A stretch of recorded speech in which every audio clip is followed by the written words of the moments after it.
American citizens and where they are.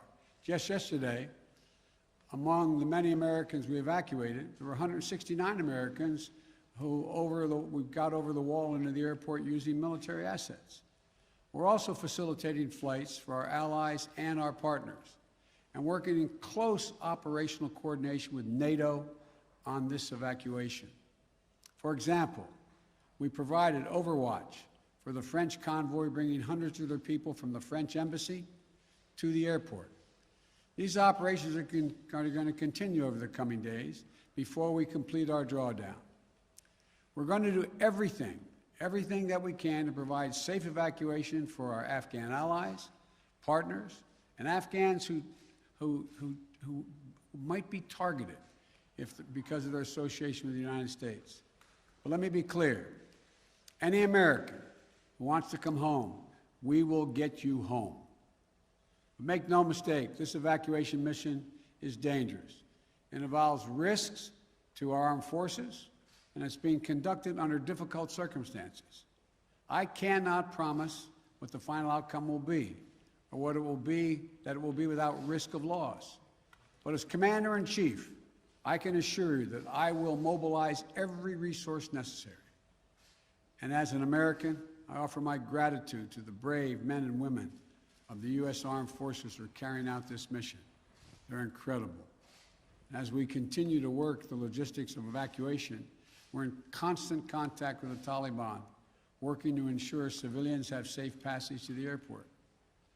We are particularly focused on our engagements on making sure every American who wants to leave can get to the airport. Where we have been seeing challenges with Americans, for Americans, we have thus far been able to resolve them. We've made clear to the Taliban that any attack on our forces or disruption of our operations at the airport will be met with swift and forceful response. We're also keeping a close watch on any potential terrorist threat at or around the airport, including from the ISIS affiliates in Afghanistan who were released from prison when the prisons were emptied. And because they are, by the way, and make everybody understand that the ISIS in Afghanistan have been the sworn enemy of the Taliban. I've said all along, we're going to retain a laser focus on our counterterrorism mission, working in close coordination with our allies and our partners, and all those who have an interest in ensuring stability in the region. Secretary Blinken is with me today, met this morning with our NATO allies in consultation about the way forward, so that Afghanistan cannot be used in the future as a terrorist base to attack the United States or our allies. For 20 years, Afghanistan has been a joint effort with our NATO allies. We went in together, and we're leaving together. And now we're working together to bring our people and our Afghan partners to safety. In the past few days, I've also spoken directly with the British Prime Minister, Mr. Johnson, Chancellor Merkel of Germany, and President Macron of France.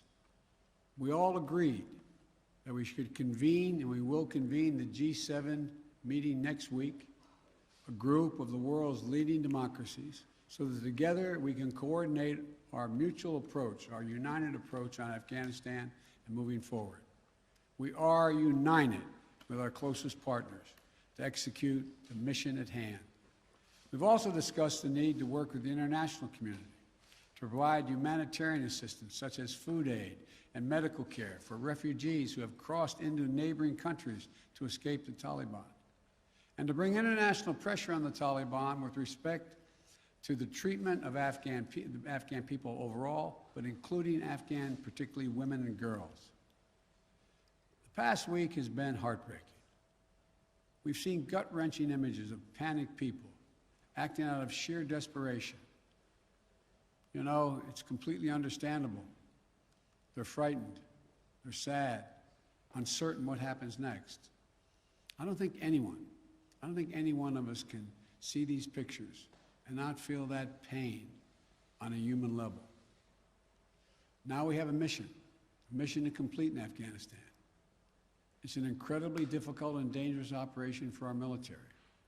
We have almost 6,000 of America's finest fighting men and women at the Kabul airport.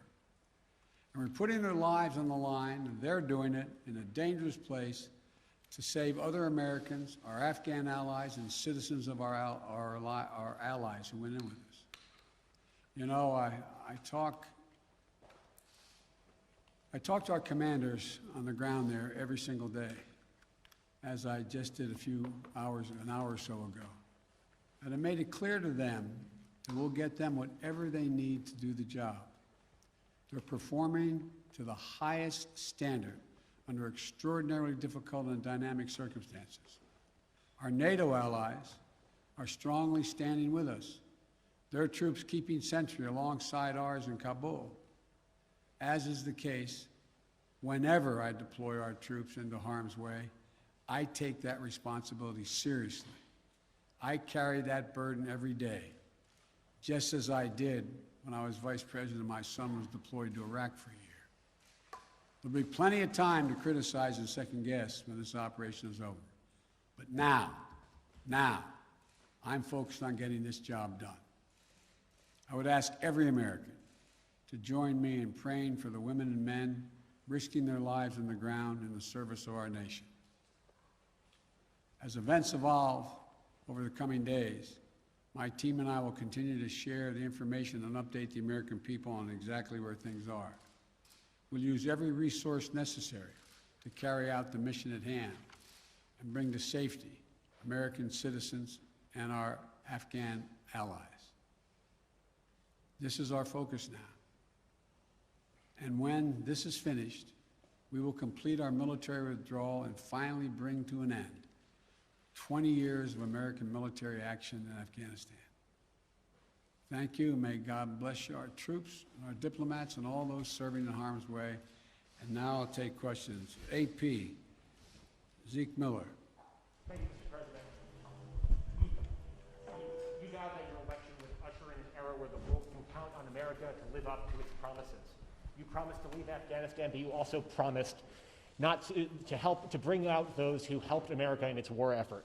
We've seen these heart-wrenching images at the Kabul airport of people trying to get there, say nothing of the people who can't get to that airport. You made the commitment to get American troops out, to get American citizens out. Will you make the same commitment to those who assisted in the American war effort over the last 20 years, number one? And then number two, what is your message to America's partners around the world who have criticized not the withdrawal, but the conduct of that withdrawal and made them question America's credibility on the world stage? I have seen no question of our credibility from our allies around the world. I've spoken with our NATO allies. We've spoken with NATO allies, the Secretary of State.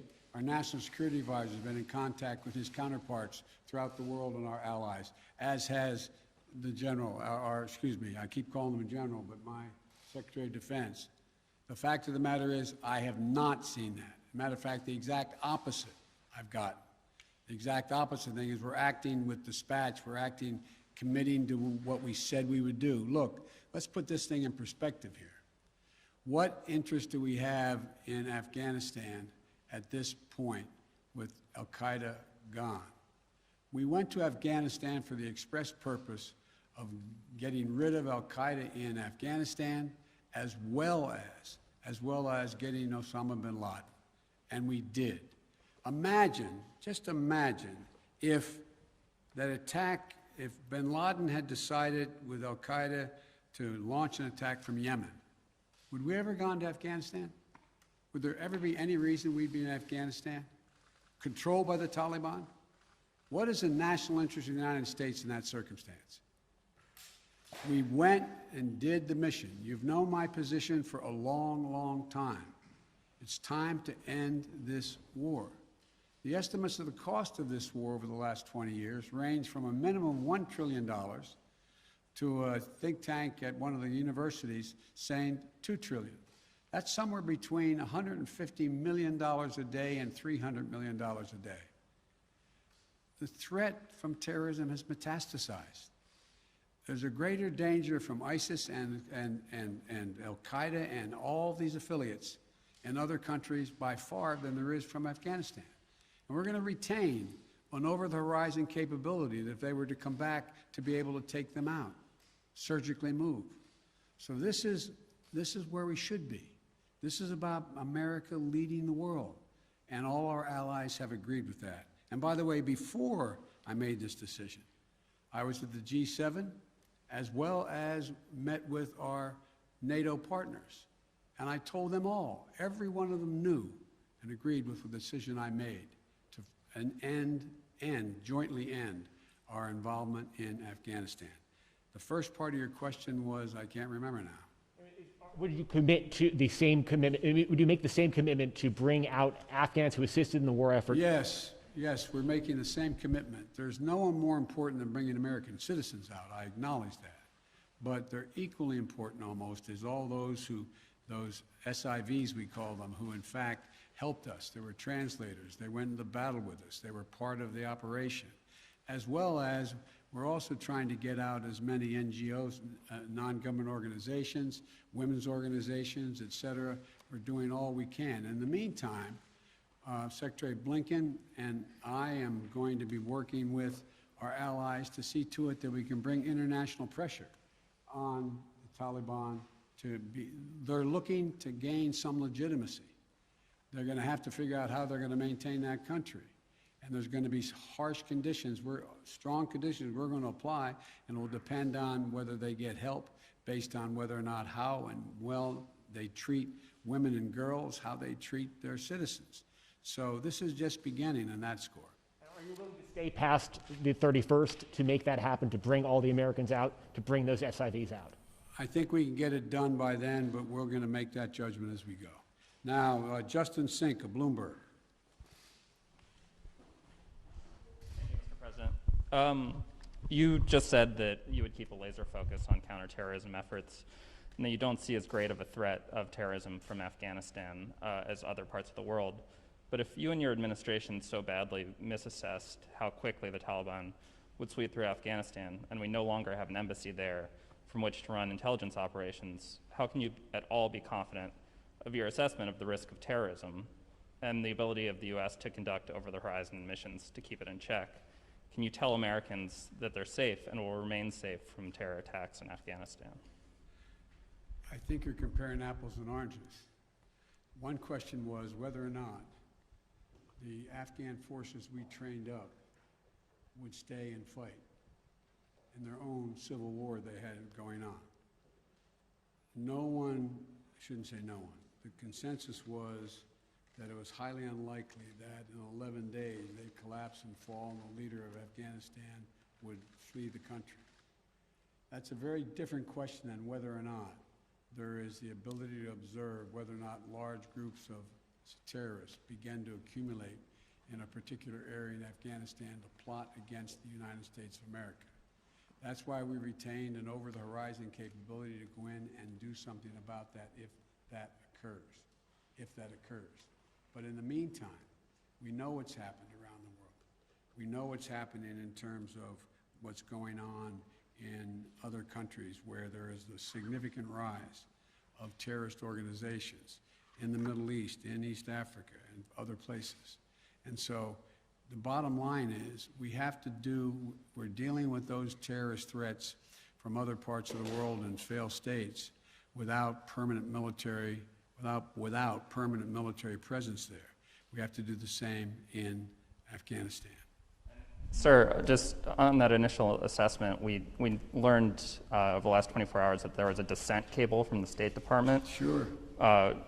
Saying that the Taliban would come faster through Afghanistan. Can you say why, after that cable was issued, the U.S. didn't do more to get Americans out? All kinds of cables, all kinds of advice. If you notice, it ranged from this group saying that they didn't say it'd fall when it did fall, but saying that it would fall, to others saying it wouldn't happen for a long time and they'd be able to sustain themselves through the end of the year. I made the decision. The buck stops with me. I took the consensus opinion. The consensus opinion was that, in fact, it would not occur, if it occurred, until later in the year. So it was my decision. Now, my next is Stephanie Ramos, ABC. Thank you, Mr. President. 2 questions for you. The military has secured the airport, as you mentioned, but will you sign off on sending U.S. troops into Kabul to evacuate Americans who haven't been able to get to the airport safely? We have no indication that they haven't been able to get in Kabul through the airport. We've made an agreement with the Taliban thus far. They've allowed them to go through. It's in their interest for them to go through. So we know of no circumstance where American citizens are carrying an American passport are trying to get through to the airport. But we will do whatever needs to be done to see to it they get to the airport. And one more, Mr. President. Last month, my colleague Martha Raddatz interviewed Abdul, an interpreter who was on the front lines with U.S. forces in Afghanistan. Overnight, we received a photo of Taliban militants coming to the door of his home, literally hunting him down. Thankfully, he was able to escape, but he is obviously still in mortal danger. What would be your message to Abdul, his wife, and his 3 young daughters? We want you to be able to get to the airport. Contact us. We'll see whatever we can do to get you there. We've got to get you out. We are committed to deal with you, your wife, and your child to get all 3 of you out of Afghanistan. That's the commitment. Thank you, sir. Meredith Lee of PBS NewsHour.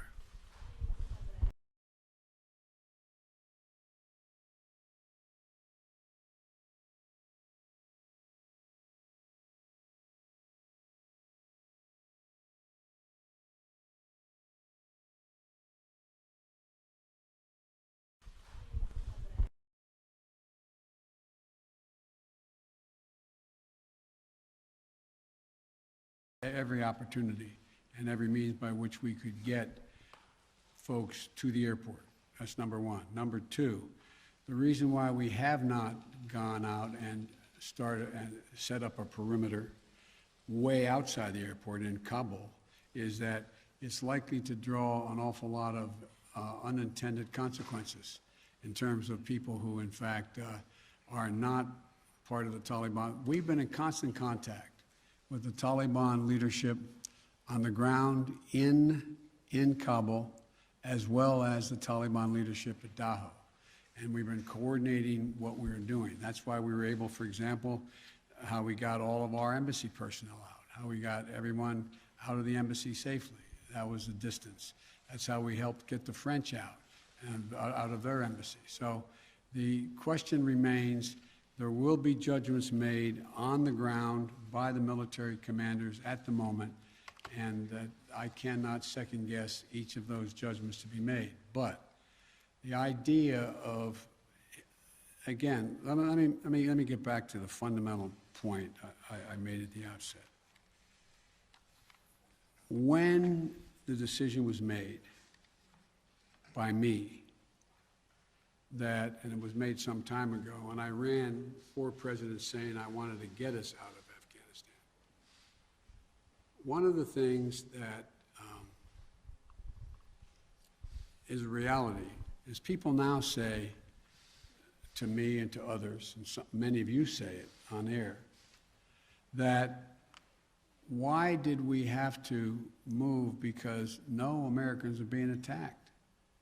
Why did we withdraw those? Why did we agree to withdraw 2,500 troops? No Americans are being attacked. As I said before, the reason they weren't being attacked was part of an agreement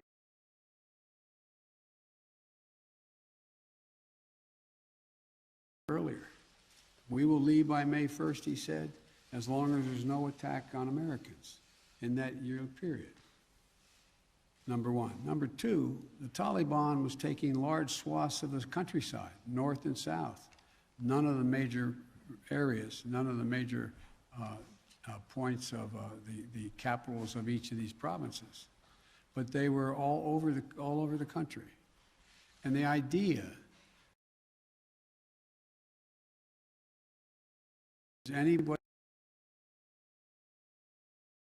does anybody truly believe that I would not have had to put in significantly more American forces, send your sons, your daughters, like my son was sent to Iraq, to maybe die? And for what? For what? So the only rational thing to do, in my view, was to set up and pre-position American forces for the purpose of evacuation and the aircraft to pre-position those ahead of time so that we would be able to begin the process of evacuation of American citizens, SIVs, and others who helped us. The last point I'll make is this. Look, if we had decided 15 years ago to leave Afghanistan, it would have been really difficult.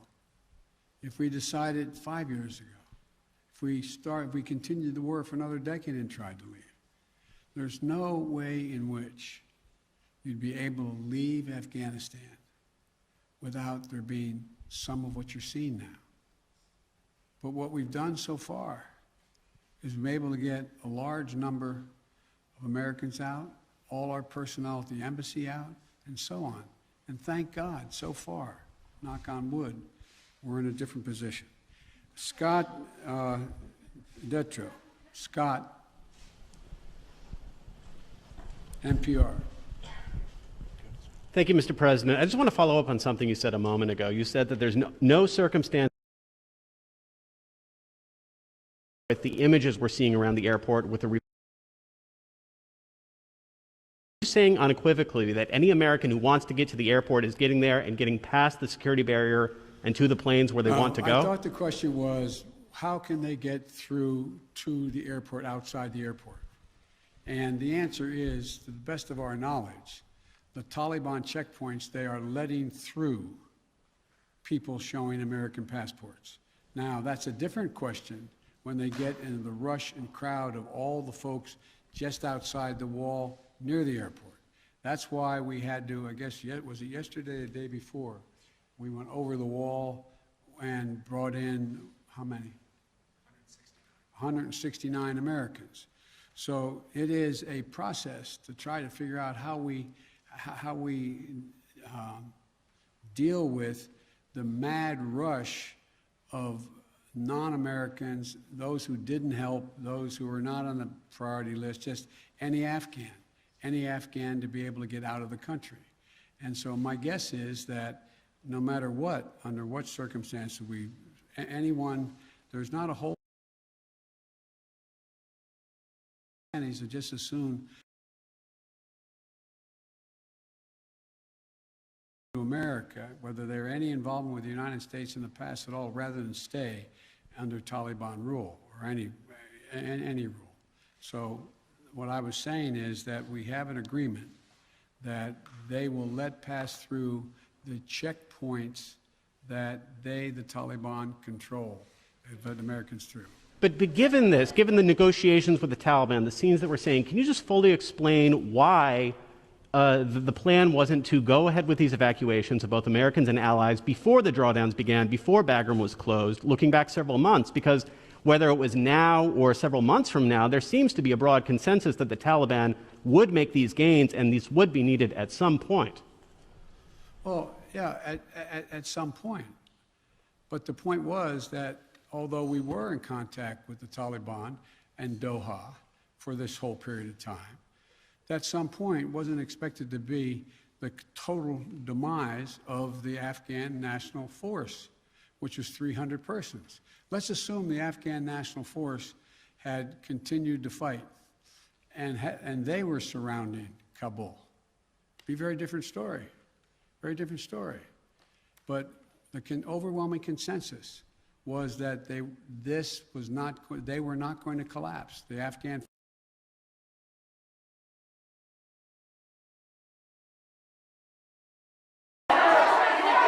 Why do you continue to trust the Taliban, Mr. President? Why do you continue to trust their pledges, Mr. President?